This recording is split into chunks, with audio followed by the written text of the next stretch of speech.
Hey everybody, Fatman here, and I know you may have read the title of this video and consider it blasphemous, so let's get that out of the way right now.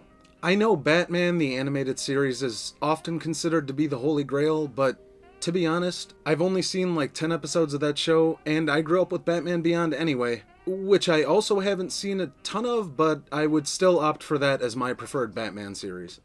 Making enemies right off the bat. Okay, now that that's out of the way and there are only 4 people left watching this video, let me clarify one other thing. When I say Teen Titans is the best superhero show, I mean that it's my favorite superhero show, but that makes for a much less clickbaity title, so here we are. In my mind, there is a non-debatable top 3 as far as superhero shows go. X-Men Evolution, Static Shock, and of course, at the top of that list sits the original Teen Titans. Yes, I did grow up with all of these shows, but I could assure you that my feelings are not being piloted by nostalgia. I've rewatched every single one of these shows somewhat recently, and they all still hold up pretty well. There was something really magical about those early 2000s shows, and all I need to see is one frame from any animation of the time period, and I can immediately pinpoint its era. Warner Brothers absolutely dominated this era for me, and as a kid without access to cable channels because my dad just wasn't gonna spring for it, the basic cable stuff found on Kids WB and Fox Kids was nirvana for me. Teen Titans isn't just my favorite superhero show though, it's one of my favorite animated shows in general. Sitting down for this project, I speedran this show, watching all 5 seasons plus the movie in a little under 2 weeks. All of that while keeping busy with work and an active social life. Yes, I have an active social life, don't let the fact that I regularly talk to you guys about cartoons convince you otherwise. Simply put, I was actively having a blast while watching Teen Titans again. Teen Titans debuted on Cartoon Network in July of 2003 and was a massive hit for the channel, running for 65 episodes and a movie before ending its episodic run in January of 2006. The word here is care. As anyone who has an infatuation with comic book properties can tell you, it's basically a 50-50 shot that a property will be bastardized and mishandled, whether that be in TV or movie form, in order to shove out a lazily made product and make a quick buck. This is not the case for Teen Titans, which was worked on by one of the most loving and caring teams I've ever seen work on a show. You can really feel the adoration this team had for these stories and these characters, evidenced by the attention to detail they carefully craft throughout every single episode of this series. For that alone, I'm going to give this team their flowers, so a big thanks to series creator Glenn Murakami and the development/production team of David Slack and Sam Register. You guys understood and aced the assignment. Considering this is the first superhero property I've taken a look at, I should probably point out that I am not a big comic book reader guy. That would be my friend Skeletor, who does a weekly comic book haul on this channel, and it's fantastic. You should go check that out. Needless to say, I'll be judging this show as its own thing, with little to no background on the comic book series that this is based on. So if you hear me criticize something or talk about something that's explained in the comics, bear in mind that I have not read them. Take that nerd rage, bottle it up, and put it somewhere else. Okay, thank you. As it stands, this is a TV series that should be able to stand on its own merit anyway, so even if I had read the comics, I would be basing my critiques on this show on its own merits and its own merits only. With further ado, let's get into it. I hate to do this right from the jump, but there's a slight discrepancy in the episode order in Season 1. Originally, the episode Final Exam aired as the series premiere, which works really well. Final Exam is a great episode. Final Exam is then followed by the episodes Sisters and Divide and Conquer. However, on the original DVD releases, which is how I watched this show back for this project, Final Exam and Divide and Conquer swap places, which is weird? Yeah. Weird. Divide and Conquer works pretty well as an introductory episode except for one thing, and that's that Cyborg quits the team in this episode. It's just odd to me to have a first episode where a member quits the team because there's no mystery as to whether or not he's going to return by episode's end. Ultimately though, it's a harmless flub because it doesn't really mess with the pacing or story of the series. The second episode flubbing is a bit more egregious, and that's probably because it makes me unreasonably upset. Like, I know I'm overreacting to this, it just bothers me. The excellent two-part finale, The Apprentice, serves as the season ender. But when Teen Titans originally aired on TV, there was one more episode slated after The Apprentice two-parter. Can you guys guess what that might be? Seriously, think about any episode from season 1 and think, what follows up the perfect season ending in The Apprentice? What one episode could be as good or hit home as hard as that? You guys, they aired freaking Car Trouble as the season finale. Granted, it was aired out of order, and this does actually seem like an accident, but what a stinker of a finale after having watched The Apprentice episodes. This was rectified for the home media releases, but I still can't get over the fact that there exists a timeline where Car Trouble was technically the season finale. Anyway, that's all my dorky nitpicking and complaining out of the way. For now. The first season of Teen Titans is loaded with classic episodes. Forces of Nature, Switched, Masks, there's really not a miss in the bunch. And I would be remiss to not attribute that to the orgasmic voice work that brings the Titans to life. Scott Menville voices Robin, and he nails the more serious and subdued side of the character, while balancing the rash, arrogant, and driven side of Robin as well. When Robin speaks, I listen. Menville knocks this out of the park, both with authority and intimidation factor.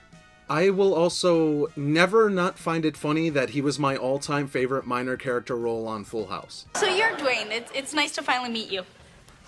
Whatever. What about Friday the 13th? I bet not many people do that one. Sounds like a safe bet. What do you think, Dwayne? Whatever. Whatever. Shakespeare, Dwayne? Shall I compare thee to a summer's day? Thou art more lovely and more temperate. Rough winds do shake the darling buds of May, and summer's lease hath all too short a date.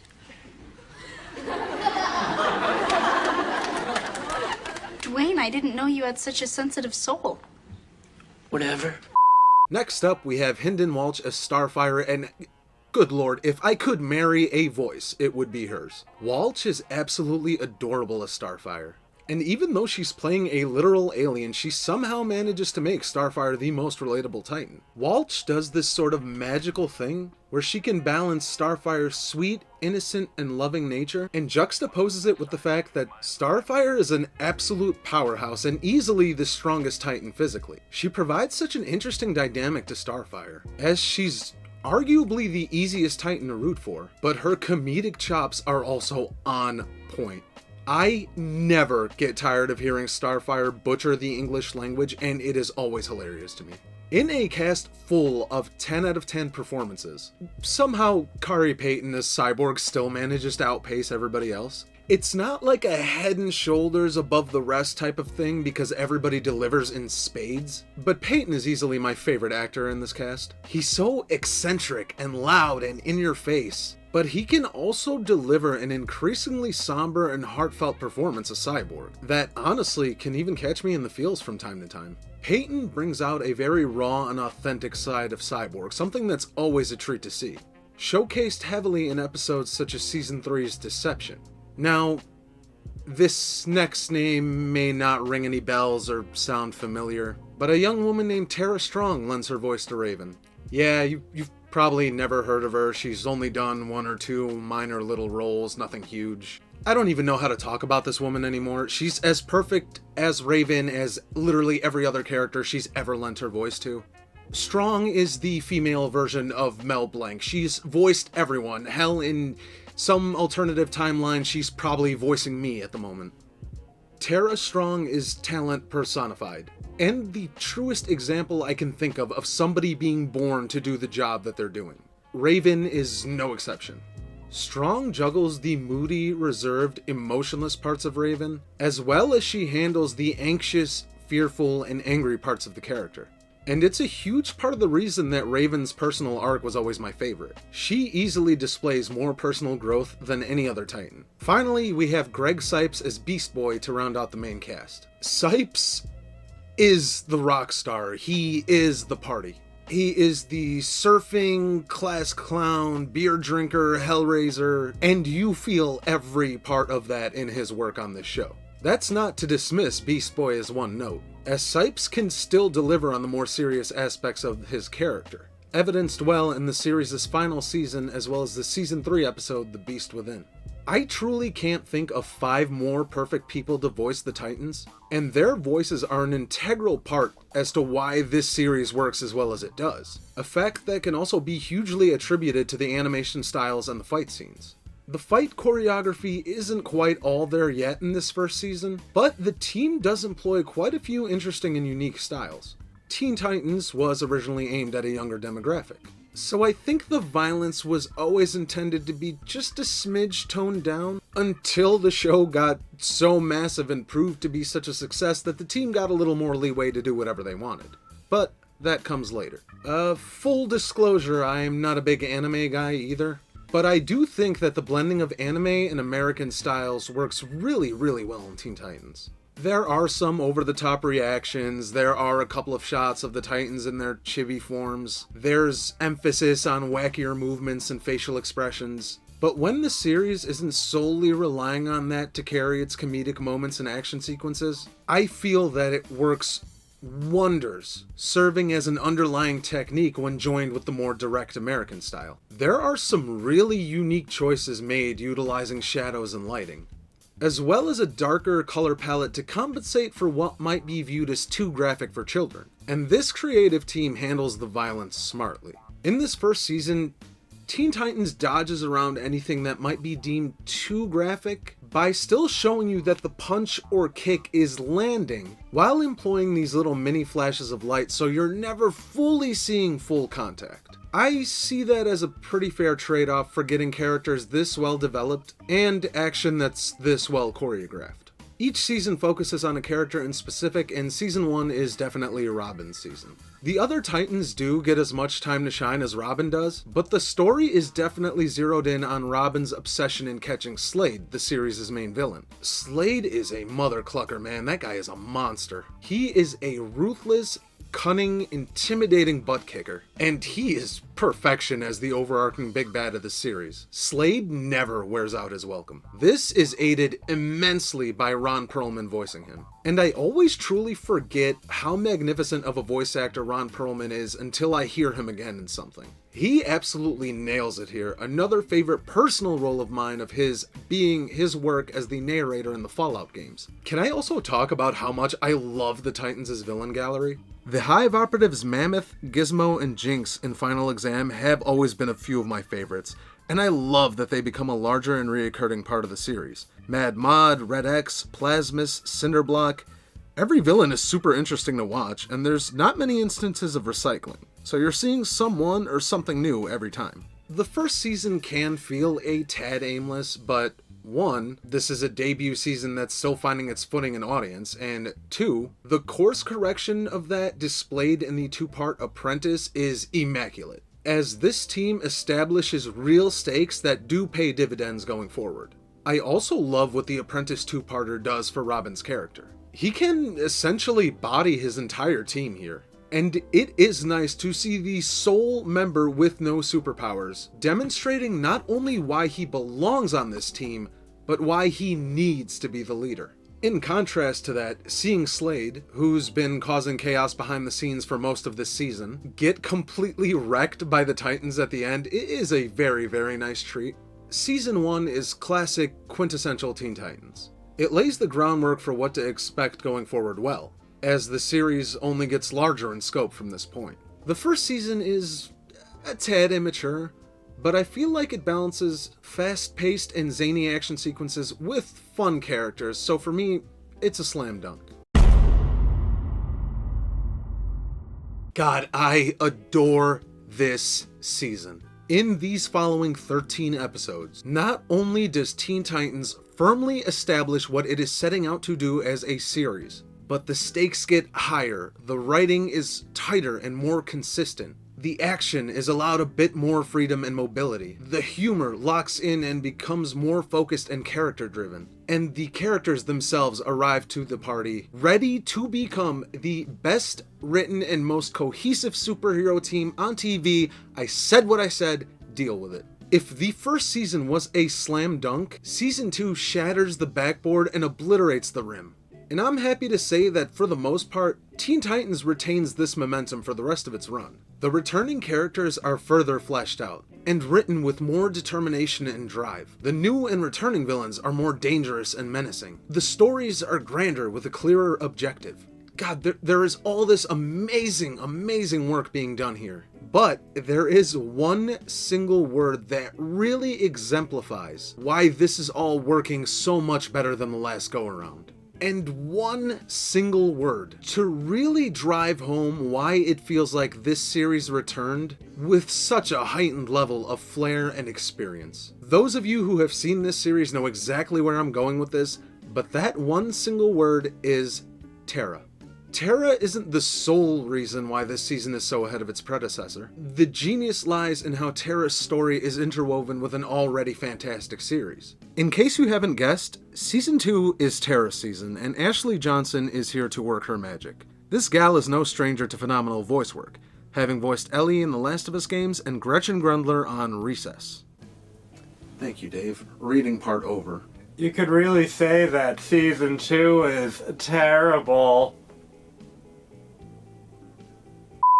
Tara is only in half the season, but her story leaves such an impression, and the authenticity of her character leaves such an impact that it really isn't even necessary to focus on her for the entire season. Season 2 opens with the classic episode How Long Is Forever, and shows right out of the gate that we're dealing with a more mature Teen Titans. It is immediately related to the viewer that you are dealing with more fleshed out characters with authentic personalities. The action and humor sometimes felt like they were at odds in the first season, but in Season 2, they coexist in perfect harmony. And there are even a handful of genuinely touching moments. The third episode of the season is when we meet Tara, the episode's namesake. Tara is capable of earthbending, but can't fully control her powers, something that causes her to feel extremely self-conscious.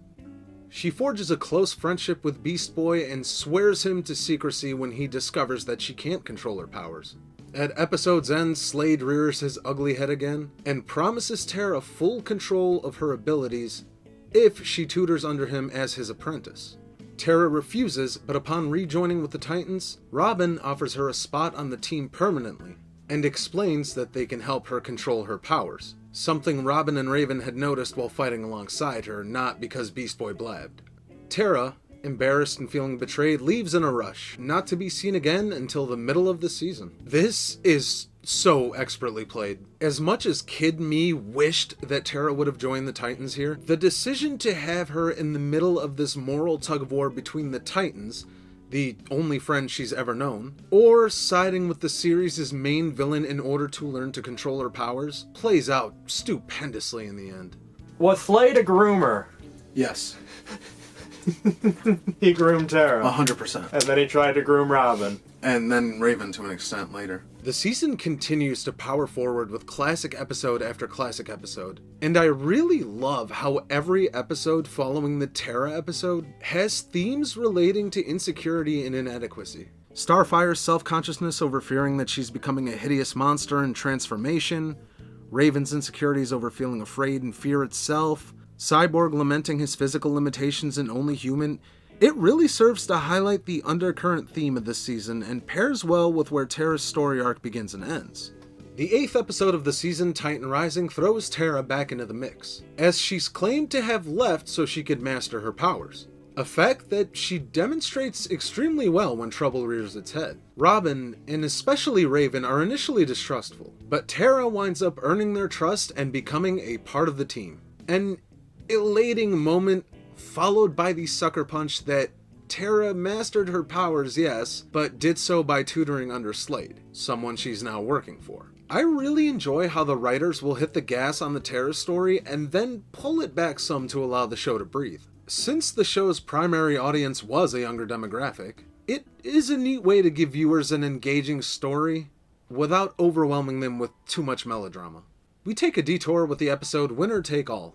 A fun episode introducing us to other teenage heroes that would eventually become honorary Titans in Wildebeest, Hotspot, Speedy, and Aqualad, who returns from Season 1. We delve right back into the action with the following episode, Betrayal, where everything really hits the fan. Tara and Beast Boy go out on a date while Titan's tower is ravaged by Slade's minions, featuring one of the tensest action sequences across the series, as Raven, Cyborg, Robin, and Starfire fight for their lives. Slade arrives to ruin Beast Boy's date and inform him that Tara now works for him, and that while they've been having their little night out, the other Titans are currently being destroyed, thanks to Tara being able to infiltrate their tower and lower the security defenses. The Titans piece together that Tara betrayed them, and we charge into the endgame. This episode doing a marvelous job of showing how weighty and gut-wrenching that Tara's betrayal really is to the rest of the Teen Titans. We arrive at the two-part season finale, Aftershock, and this is brutal. This is the true middle finger to everybody complaining that the series could be too immature, or that it mishandles story arcs. Here you go. I hope Crow tastes good. So let's see, where are we? Tara arrives with full control of her powers. And those powers are also being magnified due to a new suit she's wearing gifted to her by Slade. A suit, by the way, that he designed with a neural uplink, so he can fight through Tara, further doubling her powers. Let's see, that sounds like almost everything, so what else happens in part 1? Oh yeah, Tara kills the Teen Titans. Obviously, not really, but she does corner every single one of them one by one and seemingly brings them to their doom. Every one of these fight scenes is brutally twisted, and legit some of the most heart-wrenching fights found across the show.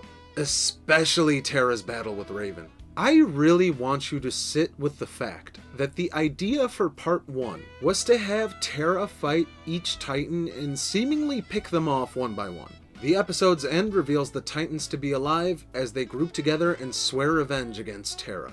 Part 2 opens with Tara floating through the barren and ravaged city, with Slade's mercenaries and killer robots standing on every street corner. The Titans arrive and exact their revenge in one of the most creative fight scenes I've ever seen. The usage of shadows and dim lighting here is superb. This causes Tara to flee, and in the most callous portion of the episode, she returns to Slade. Relieved that she's alive and in utter disbelief of how the Titans managed to curb stomp her, Slade turns around with zero remorse and with a punch to the face sends Tara flying across the room. He then exclaims that was nothing compared to what he's about to do to her.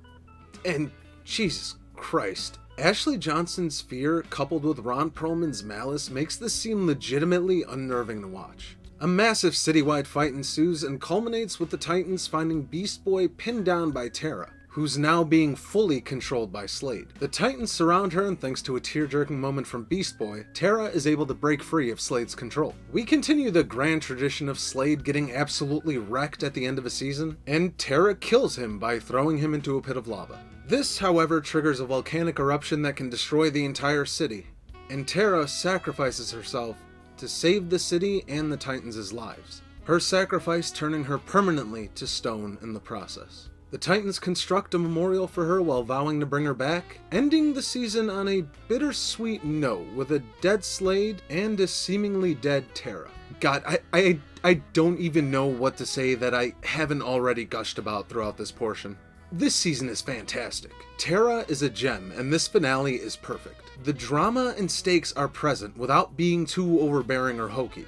The emotion on display is legitimately touching, especially through Ashley Johnson and Greg Sipes' acting. Slade, the pre-established big bad, is no more, and in the end, that cost the Titans a previous friend and team member. Season 2 never loses steam, and it strikes a perfect balance between the lighthearted and the dramatic, never once sacrificing its immaculate character growth, or its quick wit and fast-paced action. Slade is such a bastard, and as glad as I am to see him go, I also don't know how they could properly fill his shoes going forward. Turns out, the show kind of didn't either. I won't bury the lead here, this is the weakest season of Teen Titans. Does that make it a bad season? No, I don't think so. But I do believe that it takes some steps backward, especially in the villain department. For one thing, it does appear that Slade is really gone, which means a new main villain needs the spotlight. The series decides to pass the mantle to Brother Blood, whom they introduce as the headmaster of the Hive Academy in the season opener, Deception. Cyborg goes undercover in his human form to invade the Hive Academy, home to Mammoth, Jinx, Gizmo, and a host of interesting weirdos. He meets Brother Blood, who reveals plans for a super weapon that's capable of destroying the entire city, while also revealing that he knows Cyborg has been sent as a spy. He promises to give the disguised Cyborg return of his human form. Cyborg rejects the offer in the end, foiling Blood's plans, and destroying the Hive Academy in the process. Out of the gate, Brother Blood isn't a bad villain. He's a bit campy, slightly deranged, a tad over-eccentric. He'd make a great episodic villain, or one with maybe a little mini-arc. The problem here is, Season 3 is Cyborg's season, and the intention is to have Brother Blood as the main overarching antagonist. And he just doesn't have that in him. He doesn't have Slade's cunning or malice or even an iota of his presence. He doesn't have Terra's limitless power or personal connection to the Titans. He's honestly just sort of lackluster. The other big problem with Brother Blood is he's just not physically present enough in the season. More like Brother Irrelevant. Yeah. Hell, he's only in 4 episodes, a couple of those being the 2-part season finale. And the finale itself is just juggling too many ideas to specifically focus on him, between trying to resolve Cyborg's personal narrative as well as trying to establish Titans East. Compare this to Slade or Terra's 5 to 6 appearances in the prior seasons. They never had to compose the entire season because of how imposing they were as characters and villains. But Blood already doesn't stack up, and on top of that, he has a reduced role. And then you have the episodes that are littered between the overarching story stuff. And for the first time ever, there are a handful of fillerish duds. Crash, Spellbound, Revolution, Can I Keep Him? All of these episodes just feel like time wasters. Another bad first for this season is that there are a lot of recycled villains. I'm not saying that the 2 prior seasons didn't reuse villains from time to time, but they were generally reused as a background to the larger plot. When Slade or Terra were running the show, sure, they'd throw in a Cinderblock or a Plasmus, but they weren't the main focus. Here, well, we see Gizmo twice. Blackfire's back again, alright. Mad Mod's here again in one of my least favorite episodes of the series. Johnny Rancid, Killer Moth, Mumbo. Come on, we've seen all these guys already. Give me someone new. Cardiac doesn't count, he's a floating heart with vacuum tubes. This is so lame. Next. Adonis, dude, I could find this guy at a local gym. These villains suck. I know I'm complaining a lot, but the prior season set such a high bar. It's not even that this season is bad, it's just that comparison is the thief of joy. And it felt like Season 2 set the firework to explode, and then Season 3 came along and doused the wick. Not bad, just disappointing. That being said, Season 3 isn't devoid of quality moments. Haunted is an immaculate episode. Robin goes full tilt into a Slade obsession again when he finds the man himself running around. The problem? Only Robin can see Slade. It'd be funny if it weren't so pathetic. No, what the heck, I'll laugh anyway. The rest of the Titans can't see him, and there are some straight up disturbing scenes of Robin getting violently beaten by the unseen Slade. Raven is able to enter Robin's mind and sees that Robin is not going insane. He actually can see Slade. Cyborg then figures out that Slade had one last trick up his sleeve. A trick that came in the shape of a powerful hallucinogen that attached itself to Robin. Another episode with a similar vibe to Haunted that really sticks the landing is the episode The Beast Within. A fantastic episode that, despite my gripes about Adonis being a villain, lets Sipes voice a brutal and ruthless version of Beast Boy that completely subverts your expectations of the character and is just a blast to watch. Wavelength is a serviceable episode that reintroduces Brother Blood, the lead villain we haven't seen in 7 episodes at this point, and teaches us that Blood has used Cyborg schematics to build another city-destroying weapon. This guy really is just a one-trick pony, isn't he?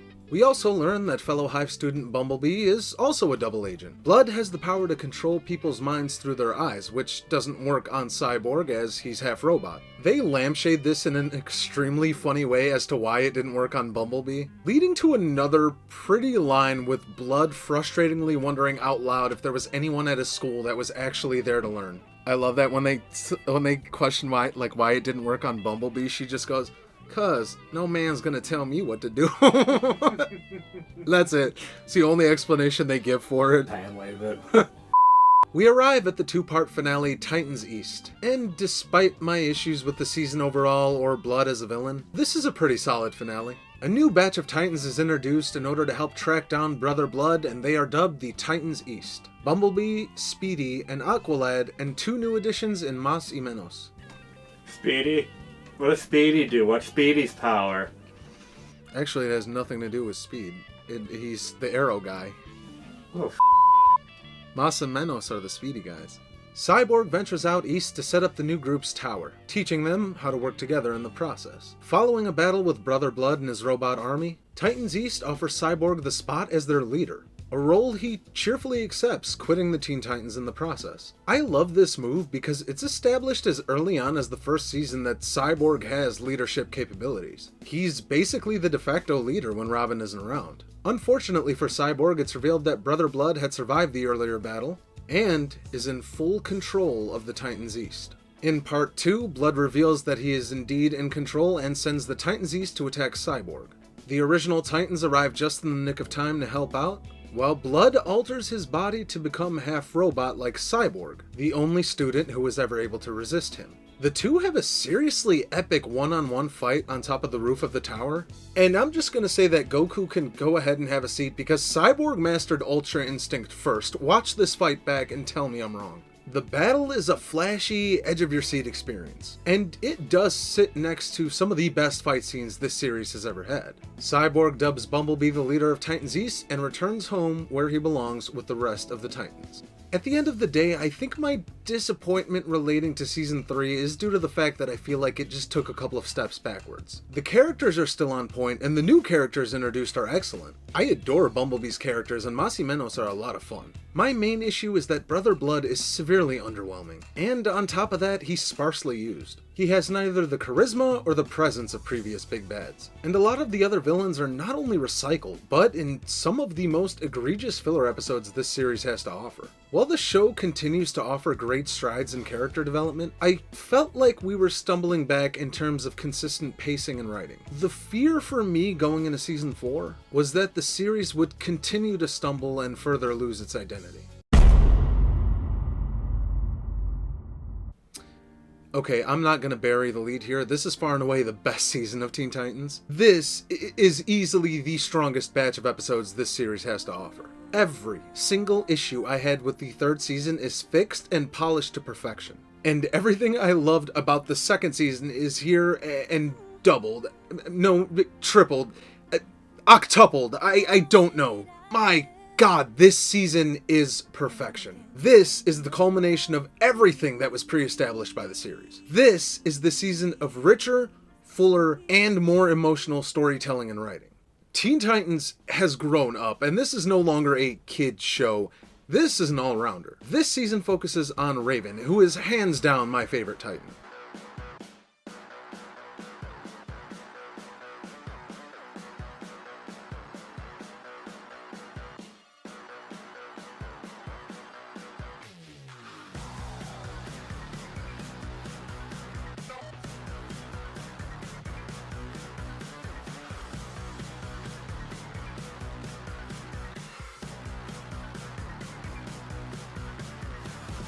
Starfire may be a little more relatable, Cyborg may be my favorite voice performance, but Raven has and always will be my favorite character. This could be due to the fact that I've always felt her the most emotionally rich character in the show, or due to the fact that she started my real-life obsession with thick goth girls, who I know are absolutely no good for me and that I should just stay away, because all they're gonna do is just pull me in and destroy me mentally. But I can't help it. Anyway, it's a coin flip. It could be either of those two reasons. This season explores Raven's relationship with her father, Trigun, a demon and character that we've only glimpsed once before in Season 1's Nevermore. The third episode of the season, Birthmark, is set during Raven's birthday, which she absolutely dreads for an as of yet unknown reason. The other Titans try to celebrate despite Raven's chagrin when an alert sounds signifying trouble, and the Titans arrive to face off against none other than Slade, the real one this time. My only nitpick for this episode, and really pretty much the whole season, is that they showed Slade being resurrected in the very opening minutes of this episode, and I just wish they would have cut that so seeing him standing here seemingly alive and well would have truly been a shock. However, that does not stop this fight from being a masterclass, as Slade has been reborn with new demonic powers and claims to have a message for Raven. His banter with the Titans during this fight being some of his best dialogue in the entire series. Slade gets a hold of Raven and her body begins to glow with mysterious symbols and strange writing. Raven warns the Titans of the looming threat heading their way, and the Titans double down by her side, insisting that she will not be alone in this fight. We as the viewer don't have all of the details yet, and the episode ends on such an ominous note, assuring us that the worst is yet to come, and man, take notes, because this is how you tease your upcoming villain, especially if he's a world-ending threat.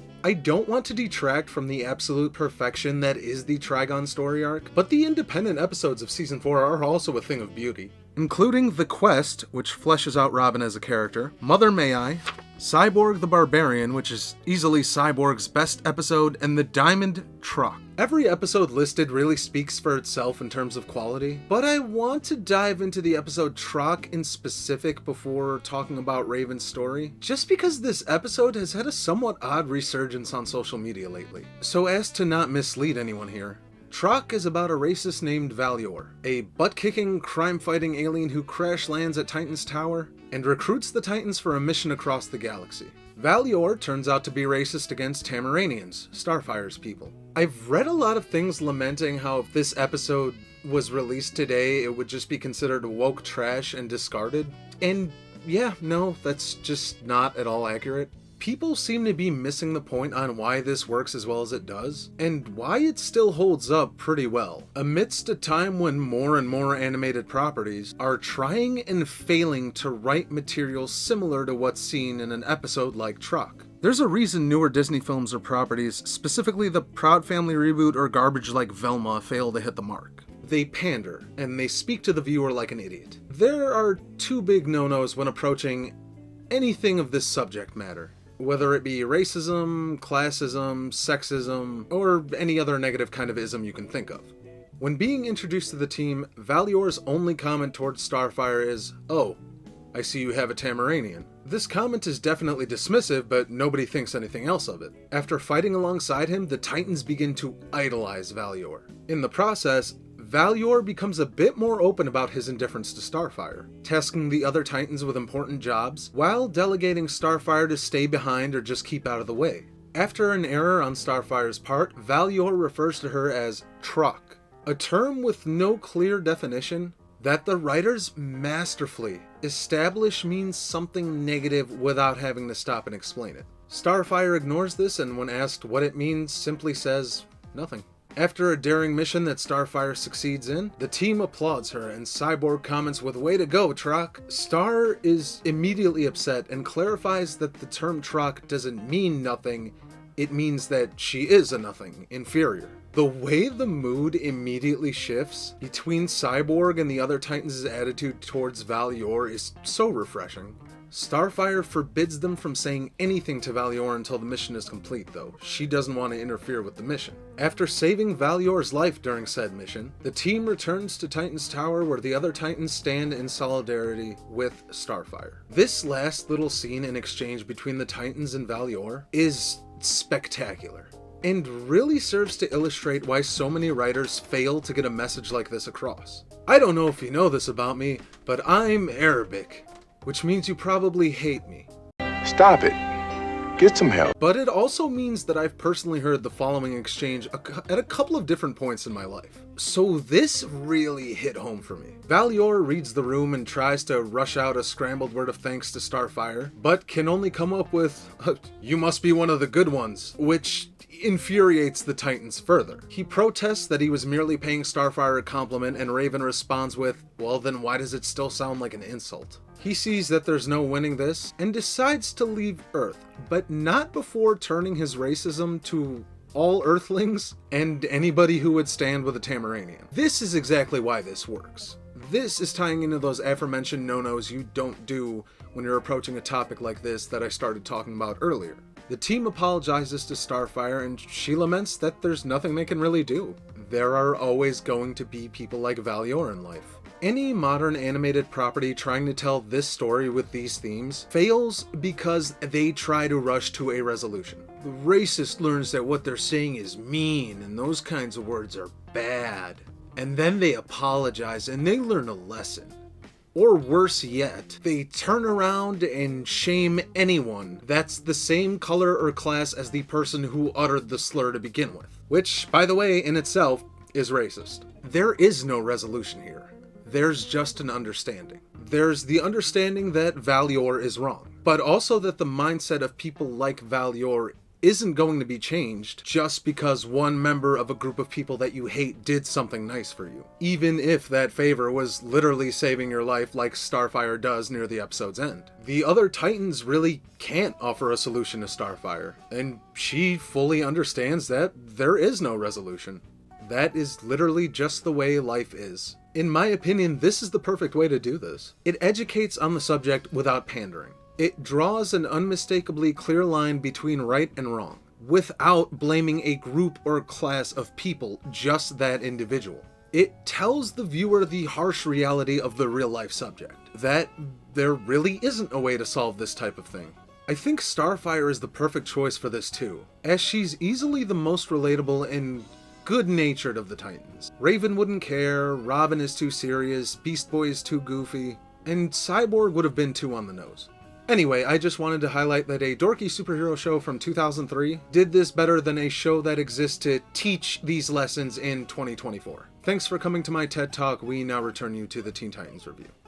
In The Prophecy, the truth about Raven's birth is finally revealed. She is Trigon's daughter and was specifically made to act as a portal for her father to escape from hell and rule the world. Raven was literally created to spread eternal damnation across the globe, killing all life on the planet in the process. Slade returns to battle the Titans and tell Raven that the time is nearing, as the Titans brace themselves for their most difficult battle yet. Wish the writers would give us something serious to chew on. I'm sick of all this kiddie nonsense. All these demons and world-ending flame pits and hell and death and destruction. This is so kiddie. Teen Titans needs to grow up. We arrive at the absolute peak of this series' storytelling in the 3-part finale, The End. I also think the decision to make this a 3-parter was absolutely genius. There's so much ground to cover, it would have felt seriously rushed in the more traditional 2-part ending. In part 1, the day has finally arrived, and Slade storms Titan Tower with an army of flame demons to reclaim Raven. The Titans refuse to let her go without a fight, but Raven, recognizing that Slade has the command and power to kill all of her friends, incapacitates them and voluntarily goes with Slade. Raven begins to mock Slade's team up with Trigon, assuring him that Trigon will not honor whatever deal they might have made. Raven arrives and prepares to surrender herself to her father, who promptly double-crosses Slade, strips him of his new powers, and destroys him, claiming that the deal would only hold up had Slade bought him Raven, but Raven came here of her own volition, so Slade was useless. The Titans arrive just in time to see Raven's destruction, and Trigon finally arrives on the scene, engulfing the world in flames and wiping out all life on Earth. God, that's so heavy metal, I love it. Part 2 begins with the Teen Titans, minus Raven, revealed to have survived the destruction thanks to some last-minute magic by Raven. The Titans mount an attack on Trigon and promptly get the snot beaten out of them. Trigon is revealed to be in a sort of stasis, gathering power, due to his journey from hell back into the mortal world, and this sets the stage in a super smart way. There can potentially be big problems with world-ending villains like Trigon. In properties that employ this type of all-powerful, world-ending, no one can stop them type antagonists usually trap themselves in one of two ways. One is, the power of these monsters can never truly be defined. Writers want us to believe that this person is an all-powerful force, but can never properly tell us what more power actually means, as the villain in question is already super powerful and seemingly limitless in their abilities. Teen Titans plays this smart by not having Trigon at full power, which is admittedly a bit cliche, but also they've showed us as early on as the first season that Trigon can be hurt. Again, the first season episode Nevermore shows us a battle between Raven, Cyborg, Beast Boy, and Trigon. Yes, it takes place in Raven's mind, and they really don't beat Trigon, they just buy themselves enough time to escape from him, but it does still serve to establish that he's not truly invincible. And 2, usually when villains like this meet their downfall, it's due to some convoluted nonsense that we'd not previously seen or heard of. I adore the way they subvert your expectations here. Because the writers do hand the Titans their nonsense magical MacGuffin in the form of the Ring of Azar, but the ring is destroyed before they can even utilize it in the final battle. This sounds so simple, but really look back at some of the more notorious world-ending threats we've seen on screen and in other media, and you'll be able to see what I'm getting at here. Not only does this ensure that there's gonna be a fight and not some convoluted cop-out, but establishes that the Titans do have odds of success, no matter how low they are. Slade also reveals himself to still be alive, albeit stripped of all his powers, and greets the defeated Titans. He assures them that Raven is indeed still alive, but only one of them can take the journey with him to find her. Robin agrees to accompany Slade, and Starfire, Beast Boy, and Cyborg mount another attack on Trigon, using the Ring of Azar gifted to them by Slade. The Titans' aim here isn't to win, but to distract the all-seeing Trigon while Robin searches for Raven. Robin bids the team goodbye in a sincerely heartwarming scene, and begins the journey with Slade. Robin begins to question Slade's motive when a battle with Trigon's flame demons knocks Slade's mask to the floor and reveals him to be undead. Slade informs Robin that Terra's sacrifice should have indeed killed him, but Trigon resurrected him as his minion, promising him a new set of powers and the return of his flesh and blood if Slade obeyed his every command. The time comes for the two to part ways, Slade venturing to reclaim what he'd lost, and Robin stumbling upon a fragment of Raven that survived her initial sacrifice to bring Trigon to this world. The catch?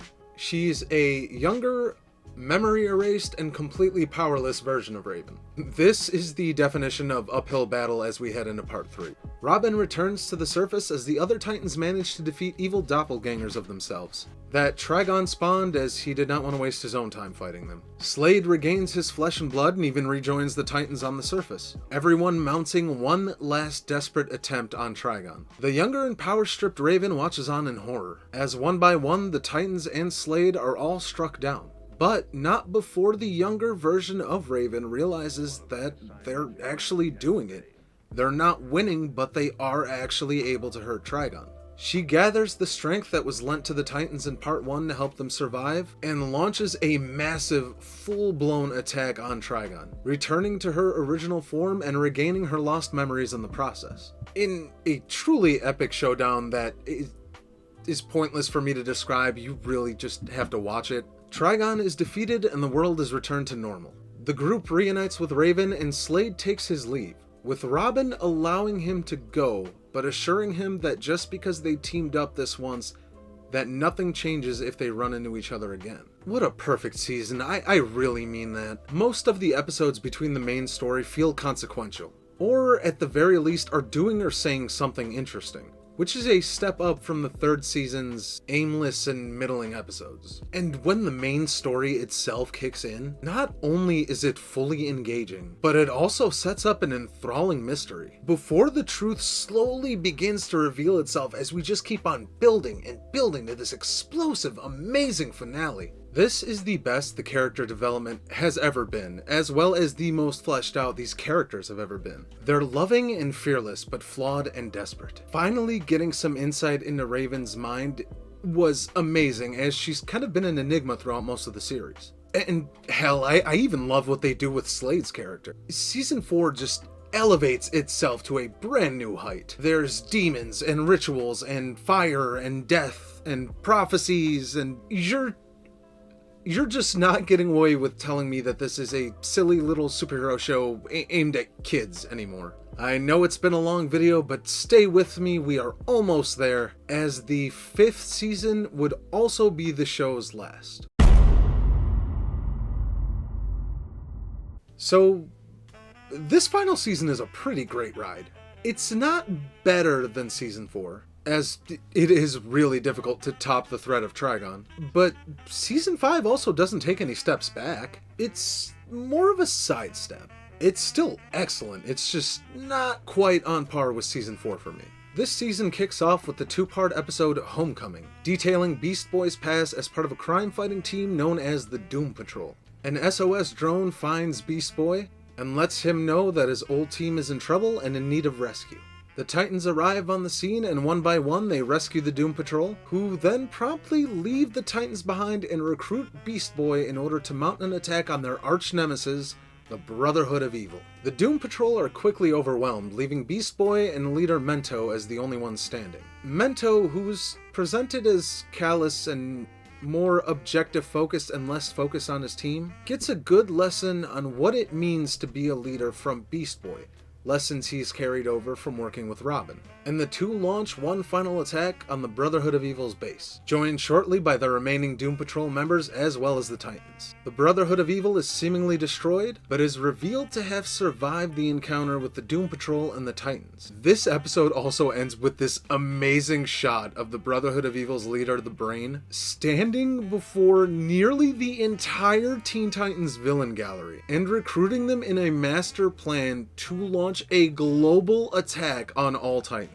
These opening episodes really set the stage for the season and allow the writing team to tell the most cohesive story they have ever told across this series' run, resulting in a flat-out excellent story. There are no frills or notes here. This is an amazing ride from start to finish. The Brotherhood is menacing and they play their parts very well. And I love the Titans fanning out on separate missions all over the world to recruit more superpowered youngsters, as they begin to build their own army to take on the Brotherhood. This results in a great overarching story that remains uninterrupted by side content, as every previous season before this had done. Every episode here matters. Trust really displays the Brotherhood's cunning by having them fan out and strike at individual Titans, namely Wildebeest and Hotspot. Madame Rouge, arguably the Brotherhood's best operative, takes out Hotspot and tricks Robin into giving her a Titans communicator, allowing the Brotherhood to keep tabs on the Titans' operations. The episode For Real fleshes out the Titans East a bit, showing them taking over as the city's caretakers while the original Titans are out globetrotting. They battle Control Freak in a super creative and entertaining episode, with plenty of quality meta jokes here, including Control Freak's disgust at being left off of the Titans' enemies list, a villain they've actually only canonically fought one time, as well as some pretty fun jokes about Titans East just being a Teen Titans ripoff.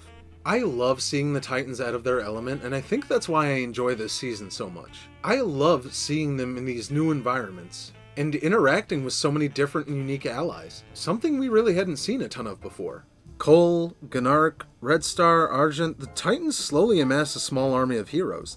The Hive Academy even hijacks this season during an episode that revolves around Jinx's teetering loyalty to evil, being swayed by none other than Kid Flash to join the good guys. The day finally arrives as the finale kicks into gear with the episode Calling All Titans, as the Brotherhood of Evil decides to unite with the Titans villain gallery and launches a full-scale global attack against all Titans. This is some of the best executed and well-paced action I've seen across the show, and it is gut-wrenching to watch the Titans topple like dominoes. One by one, we see Titan after Titan fall to the Brotherhood, all capped off with Robin's defeat and capture. The moment when the Brain reveals to Robin that all of this is happening because of the communicator Robin willingly handed a disguised Madame Rouge is, actually heartbreaking. Robin quickly devises one last failsafe to destroy all of the Titans' communications, severing every Titan's link to one another, and leaving us shrouded in mystery over who's alive and who remains. The Brain reveals they've been pulling a Han Solo and freezing all of the captured Titans, leaving them inactive for perpetual eternity. And the episode fades out, revealing Beast Boy to be the only Titan standing. As an aside, I love Beast Boy as the season's focus. His character has always been presented as the goofy slacker, and to see him really rise into the occasion and step into his own, not only as a leader but as a true Titan, is a nice juxtaposition to his grapplings with his ties to the Doom Patrol, who are surprisingly absent for this finale. Titans Together closes out this arc and reveals a small handful of surviving Titans, including Beast Boy. All that's left is Pantha, Mas, who is powerless without his brother Minos, Harold, and the mysterious Jericho. Beast Boy gathers everyone up and decides to lead one final attack on the Brotherhood of Evil. Evil! As Beast Boy's small team begins to lose the fight, one by one the magic just starts happening all over the place. Watching the ending sequence of this episode as a kid was how I felt watching the ending sequence of Avengers Endgame as an adult. It's just pure bliss. One corner of the room explodes and Starfire arrives with a small team of surviving Titans. And bam! Cyborg shows up with reinforcements out of another corner of the room. Another bang in this corner, and here comes Raven with even more Titans. Suddenly, the odds are evening up, things are getting neck and neck, and there's so much going on screen, it's honestly a little overwhelming. The fun doesn't stop here, though, as Moss has been tinkering with the freezing machine, and finds a way to unfreeze all of the captured Titans. And holy crap, here comes Robin with literally everybody. Kid Flash even shows up with Jinx by his side, and they join the fight too. Every single hero is here, and everyone is jumping around and using their best moves and just kicking bad guy butt. Realizing that they can turn the tables by throwing all their baddies into the freezing machine, the Titans begin to bring down their villain gallery one by one and start setting up to put them away permanently. Robin and Beast Boy go after the Brain and manage to subdue him. There's this massive shot of all of these heroes side by side kicking butt, many of which we've never seen get to fight alongside each other, and it is just truly glorious to behold. The Titans freeze their villain gallery away and finally get to return home. As the Titans begin to settle back into their home, an alert goes off and they realize they have one straggler in Dr. Light. This ending shot is absolutely hilarious and it shreds me, as literally every single Titan shows up to ambush freaking Dr. Light of all villains, with Raven exclaiming, "He's gonna freak when he sees this." This is the best finale I ever could have imagined for this show. These final 2 episodes are extremely tense, and they're paced well. Even with 100 different characters on screen, it never feels claustrophobic. It is a satisfying and worthy ending to a fantastic show. All really except for 2 nitpicks that I have. One, why is the Doom Patrol completely absent for this final showdown? After their introduction in the beginning of the season, it seemed like they were going to be major players going forward. Granted, I guess they really wouldn't have been adding anything since there are so many other heroes on screen, but considering the Brotherhood of Evil is their arch nemesis, it just feels weird to me that they don't show up for the final showdown. I can't even remember anything referencing the fact of them being gone or busy with anything else. They just disappear from the show completely after the first 2 episodes. And 2, this isn't the finale. Wait, what? Yeah, there's 1 more episode left. The depressing things change. The Teen Titans finally return home and realize that a lot about their city has changed in the time they've been gone globetrotting and fighting the Brotherhood of Evil. During a battle with a brand new, nameless, faceless villain, Beast Boy spots in the crowd... Terra? Yeah, Terra. He spends the episode avoiding fighting the monster with his team and hanging out with Terra in an effort to convince her to remember the Titans and her powers, as she's seemingly forgotten everything. He even double checks the spot where her memorial was and finds that the stone statue of Terra is indeed gone. Beast Boy pleads with her to remember who she was, and Terra just keeps insisting that she's not the girl he remembers, even alluding to Terra not being her name at one point. I've seen this episode so many times, and I legit still cannot tell if she's lying or not. The episode ends with Terra refusing to go along with Beast Boy any further, and simply telling him that things change. He begrudgingly accepts that fact and lets her go, effectively abandoning her and letting go of his memories of Terra and rejoining the Titans. This is the series finale? What the hell? This is so dour. The show ends on such a depressing note. I just don't understand why this happens. This was such an impressive, character-driven, action-packed, cohesive season. Why choose to end it on this? Funnily enough, there's not really a clear answer, but there's a few answers that contradict each other. In November of 2005, a Teen Titans blog post reported that a 6th season wasn't looking too hopeful and urged fans to go to Cartoon Network and express their feelings for another season. Several days after that posting, Cartoon Network announced that it had officially canceled the Teen Titans. Will Wheaton, the voice of Aqualad, claimed that Warner Brothers had refused to greenlight the series for a 6th season due to the creative team's pitch for that 6th season. Whatever that was, we still don't know. Series story editor Rob Hoge contradicts this though, claiming that Cartoon Network, not Warner Brothers, was responsible for the cancellation of the show and claimed that the writing team was made aware of this fact in the middle of the production of season 5. Producer David Slack had a different story though, claiming that the cancellation was a negative response to the scary season 4 and shady dealings between a Bandai toy contract. I tend to think Hoge may be correct, as the show's contractual obligation was fulfilled after the 5th season, and things changed just may have been their way of breaking the news to the viewers, which was actually a pretty popular theory when I was a kid and this happened. Oddball ending aside, I really can't think of a more perfect way to end this series. While I still prefer Season 4, as a whole, Season 5 feels like the natural build-up and conclusion to all of the amazing stories that we've seen and been introduced to in the 3 years of Teen Titans. The main characters are firing on all cylinders and they are all in top form.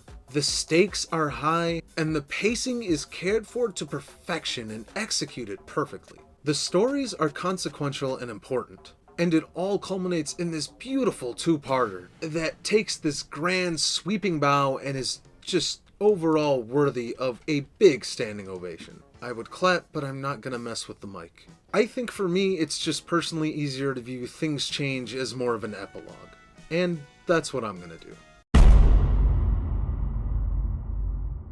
I'm not going to spend a whole bunch of time here because I really don't have anything that significant to say, but in September 2006, 8 months after the series finale, Teen Titans was granted a straight-to-DVD release that was supposed to serve as the actual series finale. Trouble in Tokyo honestly isn't a bad film, but it really doesn't do much for me.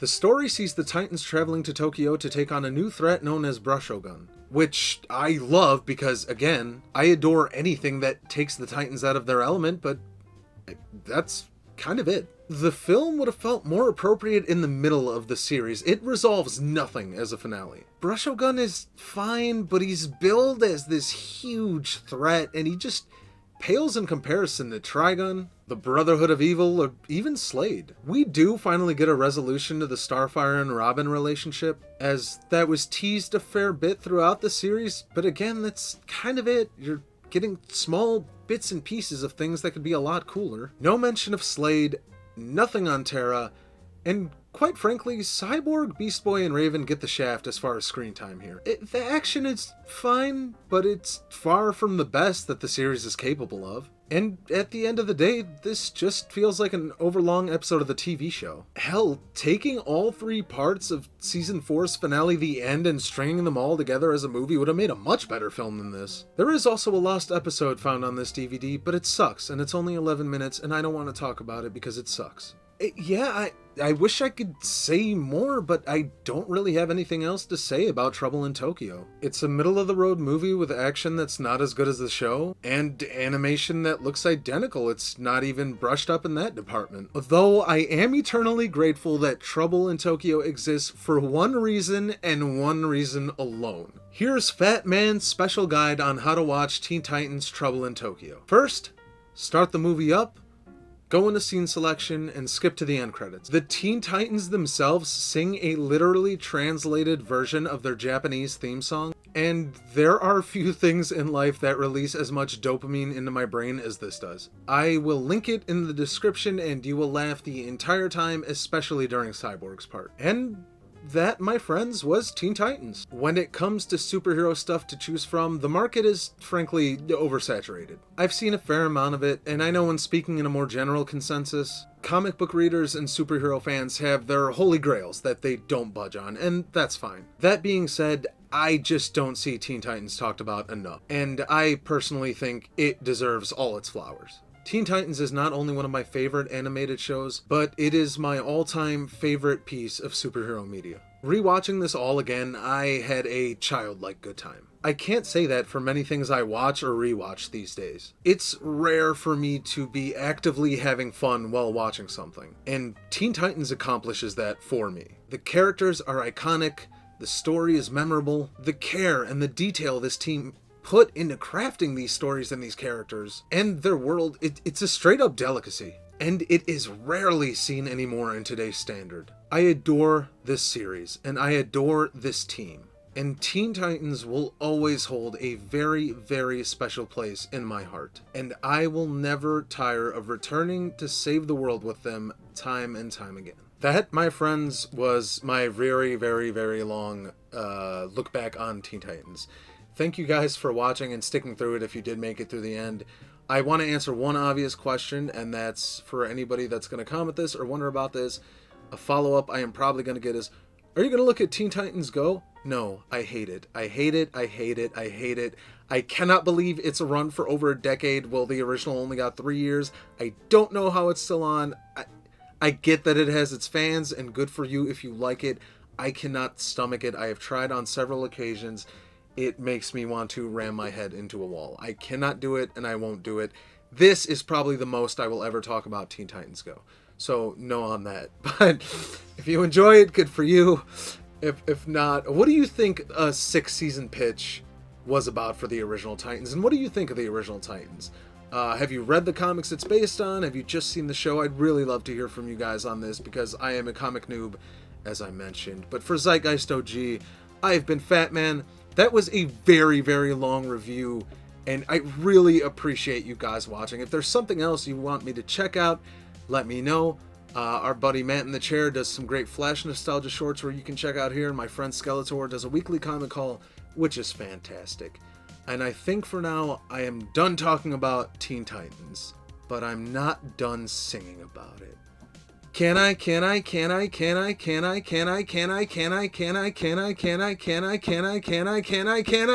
Oh, I can't say no to you. Yes! When there's trouble, you know who to call. Teen Titans, from their tower, they can see it all. Teen Titans, when there's evil on the attack, you can rest knowing they got your back. 'Cause when the world these days is on patrol, Teen Titans go! With their superpowers they unite. Teen Titans! That probably throws it up. I don't even know where that came from. Boo! Giving another haunting shout out to our friends at Nagal Semad with some spooky craft perfect for the upcoming Halloween season. Check these out. Whoa! Check her stuff out. And remember, the Teen Titans are heroes because of their superpower. You can be a hero without that. And all you have to do is go to Nagal Semaj and check some of this lovingly handcrafted stuff out. He's so... Jesus. Serving as an underlying technique when... Jesus. While employing these little mini flashes of light, so you're never really getting... Jesus. This is aided immensely... That was the wrong emphasis there. He absolutely nails it. Another one of my favorite roles of his as...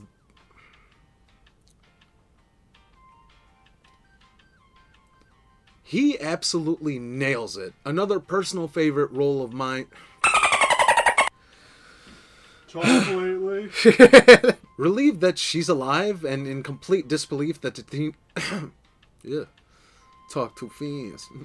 Ashley Johnson's fear coupled with Ron Perlman's malice here makes this legit... I said palace, didn't I? Cyborg goes undercover in his human form to... That was right. Why'd I stop? Between trying to resolve Cyborg's personal... Between trying to resolve Cyborg's personal native... Jesus.